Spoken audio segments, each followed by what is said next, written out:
Migrant workers, also known as temporary foreign workers, play a vital role in Nova Scotia's food systems, communities, and economy. Many return to the province year after year. Since 2021, the Centre for Migrant Worker Rights, Nova Scotia, has supported over 8,000 non-unionized migrant workers across the province through outreach, rights education, support services, and more. Last year, workplace injuries accounted for 65% of our casework and helpline interactions, while labor rights issues accounted for 13%.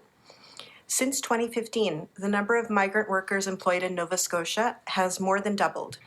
In 2023, over 4,000 migrant workers were employed in Nova Scotia, with the majority in agriculture as well as the seafood, as well as the food and beverage manufacturing industries, which includes seafood processing.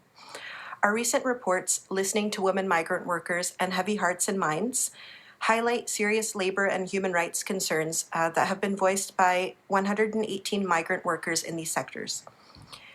For example, Carrie Ann Burnett, who is here with us today, worked as a migrant farm worker.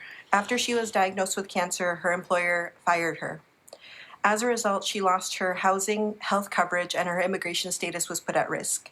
We worked together to ensure that she could access urgent healthcare coverage. Migrant workers in Nova Scotia are employed through the Temporary Foreign Worker Program, which a 2024 United Nations report called a breeding ground for contemporary forms of slavery.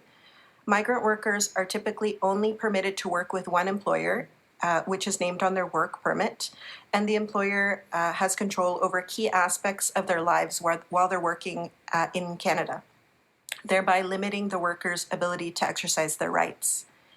In our study, 77% of migrant workers feared that they would be fired for simply taking time off to address health needs. As a Jamaican migrant worker shared with us, they want you to work 7 days of the week and you cannot object. Our recommendations to the Nova Scotia government include: 1, strengthen worker protections in the Labour Code, including removing agricultural exemptions for overtime and holiday pay, introducing paid sick days, requiring advance notice of work schedules, and extending the complaint period to 12 months rather than 6. 2, strengthen enforcement and compliance mechanisms by conducting routine, targeted, and unannounced inspections in key sectors employing migrant workers to ensure that employers are following labor and safety rules. 3, increase the minimum wage to a living wage to ensure workers can meet their basic needs.